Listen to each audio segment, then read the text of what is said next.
Linda Hirsch, and this is EdCast, a program created and produced by educators for everyone interested in education.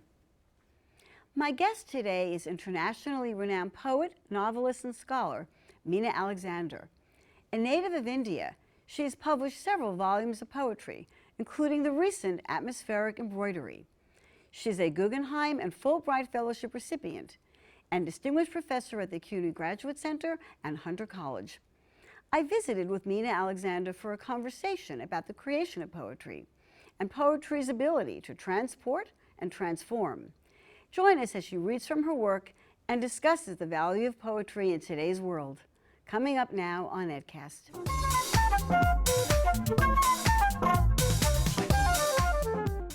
I'm speaking today with Meena Alexander, internationally renowned poet, essayist, and scholar, and a professor at the CUNY Graduate Center. And I want to thank you for welcoming us to your home so we can have this conversation today about the importance of poetry and what poetry means to you. So thank you so much for taking the time to meet with us. Can you tell us a little bit about your own life and your background and how you began to write poetry? Well, it's a long time ago. And I remember that my father, who was a climatologist and a meteorologist, wanted me to do physics, which is what he did first.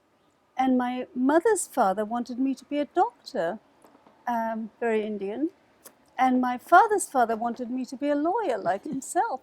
And I was so bad at all those things. I mean, I couldn't do math, I couldn't do, I wasn't a very good student because I always ran away from class. And but there was something in the music of words that sort of attracted me, and I felt it was a kind of a dance. I was a real tomboy, but I loved words. I loved the music of them. So tell us a little bit about your background and how you feel your life informs the work that you do. Well, one of the things is, we spoke about this earlier, is that I grew up with several languages. Now, this is not unusual in India, where children grow up with 3 languages. You will have the home language, which is the language of the state that you come from, that your parents speak. You'll have Hindi, which is the national language. Probably have English, not everybody, but a lot of people do. And in my case, what happened was that after the Bandung conference, my father was posted by the Indian government to Sudan. And I went with my mother on the ship, and I turned 5 on the Indian Ocean. And when I got to Sudan, there was Arabic, and there was also French. And I started French when I was very young, at the age of 5, so I speak French as well. And I haven't spoken Arabic in a long time. It's a great language, and I regret losing it in some way, but languages are like that, if you don't use them. But you know multiple languages. Now, what languages do you write in? I only write in English. I did used to write in French. My work has been translated into Malayalam, but I don't write in Malayalam. And it's very strange how, these migratory movements of our lives also seem to give us certain kinds of languages that work. And I think that English has always been the language that I've written in because it crossed over several borders for me. The relocations that you went through as a child, you mentioned being on this voyage from going to the Sudan from India. I noticed that seems to be a recurring theme in the poems that you write. So tell me a little bit about your recollections of that journey and what it means to you to relocate, to be an immigrant. Oh my goodness, what a big series of questions.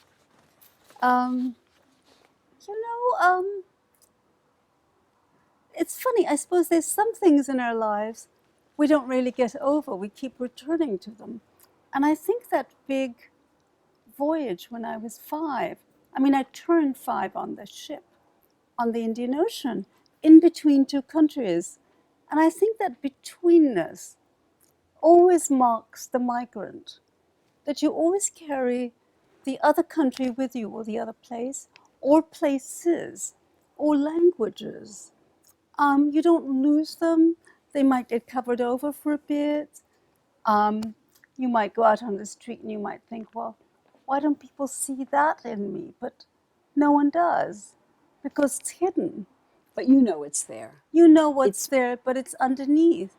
And I think that, I do think of the English that I use, that I write in, but also talk. And we all have different talking voices depending on who we're talking to. As a language, as a great river into which many streams flow. But the streams are also great other rivers. I mean, there's Malayalam that I often dream in. Is that your native language? Yes, native language. it's the language of Kerala, Right. southwest coast, with an ancient literature. And then there's some Hindi. There's I was going to say English, but different kinds of English. There's French. There's some Arabic sometimes. I was in Palestine as a poet in residence some years ago. I remember the Arabic just came back. It was extraordinary. And you know how languages, they sort of trickle in again if you know them from childhood. I'd love to hear some of your poetry. Maybe we'll have some time during this conversation to listen to some of your poetry. Would you like to select something now Let me to try read and to find, us? I think I put a little sticker there, so that would be a good move on my part. Yeah, this is a poem called Network. Okay. And it's in a girl's voice, a woman's voice. Network. She cut off all her hair, scampered down a staircase, skinned her knees.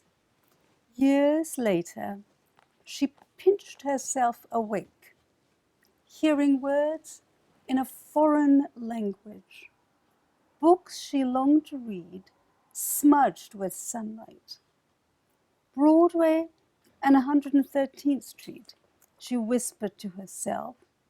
The sheer delight of walking a city street couldn't be rivaled. Her preferred method of work, on an iPad, sitting in a sidewalk cafe. What she could not bear to think, she wrote. One by one, she composed her lines. She numbered each with finicky care, struck send. Her hope was that her sentences would net a quick silver eye, swimming in ether. 1. When we landed, there were 3 of us. 2. All our worldly goods were packed in a holdall. 3. Pots and pans cleaned with well water, and that was that. 4. Is this a third world country, or is it not? Mother mumbled into her sari. 5. Trouser-wearing women were an abomination, this father knew. 6. I did algorithms, hoping long skirts would not trap. 7. The river's so close, can I swim to another shore? I love the structure of that poem as well. And you say in this poem that you wrote what you could not bear to think. Yeah. Can you tell us a little bit about that? You know, that's very mysterious to me. And I'm not sure I'll be able to really make sense for you of that, or even to myself. But I think that's the miracle of writing, at least poetry, which is that poetry exists in the silences and the gaps between words. I know this sounds contradictory, really counterintuitive in some ways, because you think of it as an art to distill language, but it's created on silence. It's like music in that. And so what emerges is actually what cannot be articulated any other way, and what you can't really consciously figure out or think. I don't really know how to put it better than that. Maybe that's how images work, because they work, when you look at a poem with a student, for instance. When I teach my class at Hunter, whereas the undergraduates and the graduate students, or PhD students, are at the grad center, I try to point out. People say, "Well, what does this mean?" And that's really hard to say, because there are multiple ways in which something can mean. But the images often make all sorts of tentacles between each other, little roots that they put out, and meaning, they're almost like synapses. They start to irradiate the structure of the whole, which is why structuring a poem is very difficult. This is an interesting structure to me. I mean, just seeing how you did this, but that idea of helping other people access poetry is something I want to come back to in just a bit. But this poem as well, Network, and some of the others, I know that you mentioned the search for a steady place, that we look for a steady place, and yet that's an elusive, that we don't find that. But you have that thread that runs through many of the poems in this book, Atmospheric Embroidery. What do you think of that notion of the looking for the steady place? Can we ever find that? Is that attainable? Not for me. I mean, I think there are people, but I think of people like my paternal grandparents, who, were these feudal types, and they lived in the same place all their lives, and they inherited it, and as did their great-great-grandparents. But we're all exiles in time. Even if you live in the same house, on the same plot of land, time alters what is around you. And so there's a way in which, you might not be a migrant in space, but we're all built to lose and gain and endure time. And I think that there's a way in which the poem, and this is a very difficult thing, I'm just thinking it out on my toes, well, not on my toes, but you know what I mean. The way that time enters a poem is also a way that helps us live with ourselves, because I think there are all sorts of things that are very mysterious about our lives, and the poem almost makes a gap between what presses very close. When things are very, very close to us. So is that gap a safety gap or a distancing that allows to? I think it's a gap that allows meaning to be made, as opposed to having things be meaningless, or there's a way in which violence is in the end meaningless. You write about violence. And it's all around us. And I grew up with grandparents who were Gandhians on my mother's side, and they were very active in the cause of nonviolence, which of course is also a very difficult concept. It's not a passive thing. But I think that there's a way in which violence cuts us from the world. And I think the poem, it's almost like an act of tenderness that can return us to the earth that we've been severed from. So there's something in that that gap or that space where the poem exists that might allow us to make sense very precariously, momentarily, doesn't last. I suppose that in the end is the function of art, that it takes us out of where we are and then returns us in a way that is transformative, if only briefly, very briefly perhaps.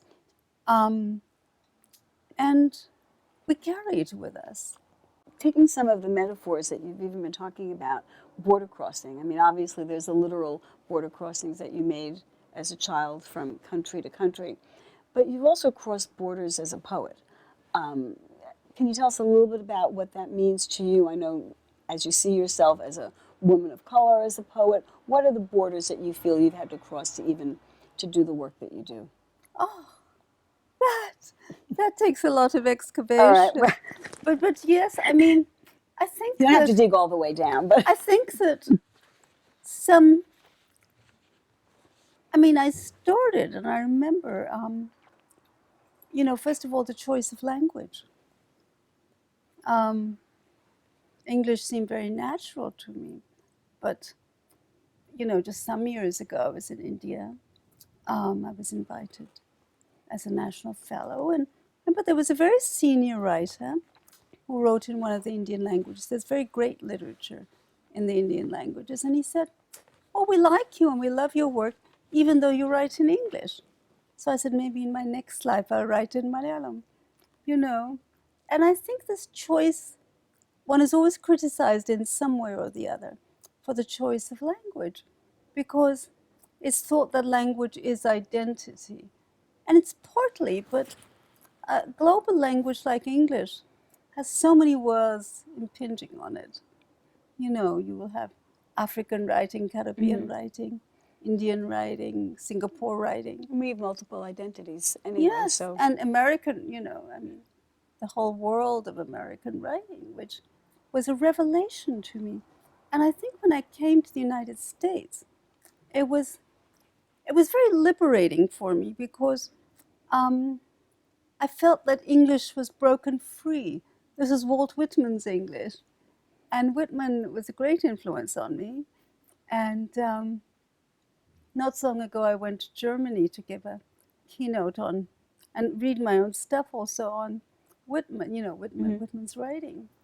And I think the idea of breaking something open, because I always felt that India had this depth of time and America has this present and space. And,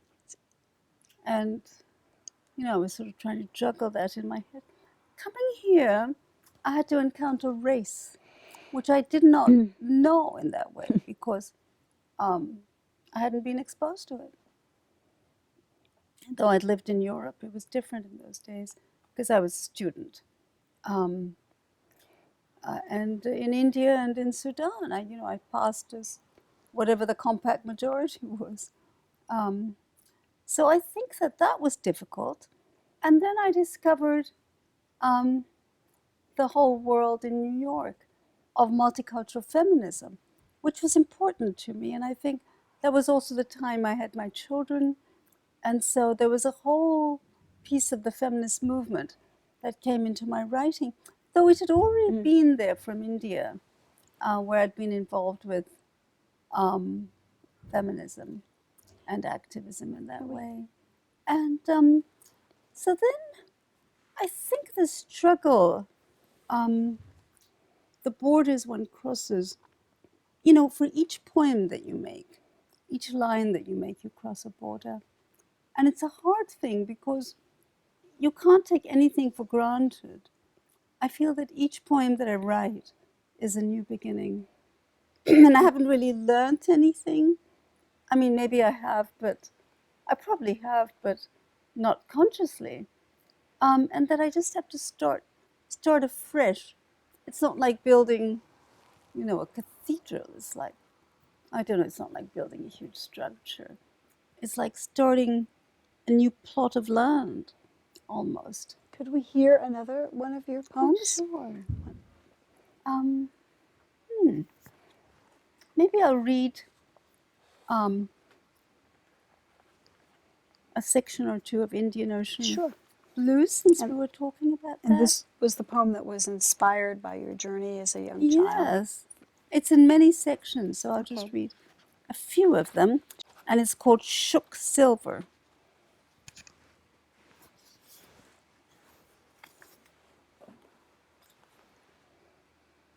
I was a child on the Indian Ocean. Deckside, we dance in a heat haze, toes square under silver wings. Under burlap, someone weeps. Amma peers out of the porthole, sari stitched with bits of saffron. Watch out for flying fish, she cries. Our boat is bound for Africa. They've goats and cows just like us, also snakes that curl under the frangipani tree. Remember what grandmother said? If you don't keep that parasol over your head, you'll turn into a little black girl. Where is she now? Child crossing the livid sea. Older now, I must speak to the shadows. He rode the waves, jungly man, with bits of silver on his eyes, head poked with horns, his arms were cut. Ba coupe, I yelled. All Amma could see, buried under a blanket, as waves rose, was my black, tousled head. In dreams I was a child, with hands lopped off. What had I done? No one knew. As the steamer floated to Aden, they shot gulls from the cliffs, those Englishmen. Their bullets flew, struck a boy herding goats on high rocks by the reddening sea. Adistanam. It's all part of Indian Ocean blues. Piercings of sense, notes lashing time, ecstatic self hidden in the ship's hold, eye legible solely in darkness, shot flames, anchorage of divinity. On the South Indian coast, in 8th century heat, Tiruvalla copperplate marked the morning hour before the sea clamoured, and the shadow of the body lay 12 feet longer than Sita herself, literal burning with sacred fires, passage to a kingdom beyond the peepal trees. Where are those refugees Amma did not want me to see? Gunny sacks and torn saris stitched together with cord. Breath of my breath, bone of my bone, dark god of the Nilgiris, who will grant them passage? These are beautiful poems. I want to, we're running out of time, and I want to make sure that I ask you one question that comes up, and that is the popular attitudes about poetry. There's a new sitcom on TV called The Kids Are All Right, and in the promo for that show, the mother tells her child who's entering a poetry contest and he's having trouble that if your poem confuses people, they just think you're deep and they're dumb. That's the whole point of poetry, making other people feel dumb. That's right. Now, clearly, I mean, That's so funny. as a poet and a teacher and a parent, what do we say to an attitude like that? And what can we do I don't know what to say. in our but classrooms with our children? How can we make poetry? you know, this is such a difficult thing because I think that poetry is the most instinctive and natural form of language because it's musical, it sometimes rhymes, which makes it amenable to memory. It's easier to remember. I think prose is much harder. And I think that children, actually, it's closer to song. I think children have a natural affinity to poetry.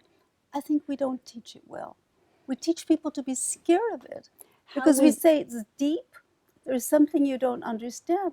But I don't know if that's the case at all. Can you tell us briefly how you might teach poetry in a way that would make children enjoy or... Well, I think one thing is, I really think, have them read it aloud. You can go around a classroom of children and have each person read a line or two lines. And when they sound it out and they hear it, the poem transforms. It's not this dead thing on the page. It becomes alive for them. And then they start to hear the musicalities and the way things make sense. Colors, for instance, or sensations.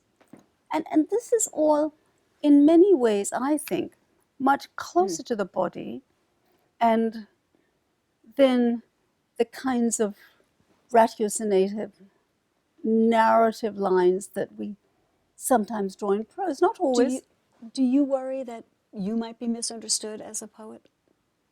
Oh, I think as a poet, I expect 2 people to read if I'm lucky, 3 if I'm extremely lucky. If I were a prose writer, I would expect hundreds to read. But do you worry about being interpreted in a certain way? Your own poems when you put them out there? You know,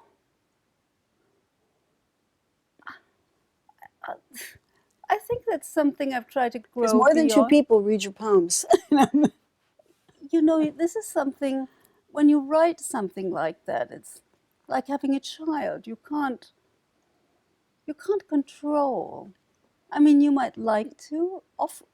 You see, the thing is, Linda, I myself don't know what the poem means, to be very honest with you. And it's very possible that somebody else sees something that's there, I mean, who am I to say? I'm not making a lot of sense. No, you now. are. So you're letting people bring to I'm what they glad bring. if someone, reads it. And they may throw it aside and 5 years later come back or not. There's so much more to say, but unfortunately we are completely out of time. So I want to thank you so much for taking the time to speak with us. Is there any last line of poetry you might want to read to us? A line or I know a you said you had a poem? new poem. Could you read to us just a last word from something you'd like us to hear? So the poem, which is called Krishna 3:29 a.m., ends with a child who's crossed from the southern border into the United States. And it's on the West Coast, and she's sleeping in a bus. The child who crosses the border, water bottle in hand, fallen asleep in the aisle where backpacks and sodden baskets are stashed. Out of her soiled pink skirt whirl these blood-scratched skies and all the singing riffs of story. I think that, there's a way in which the story of migration is never finished because it is the human story. And maybe settlement came later. Maybe we're all migrants. In one way or another. Yeah. Thank you so much for speaking with us today, Meena Alexander. It was a pleasure to talk to you about poetry. Thank you very much. That's it for this edition of EdCast. Please join us next time for more conversations about education. We'd like to hear from you. Please send your thoughts and comments to CUNYEdcast@gmail.com.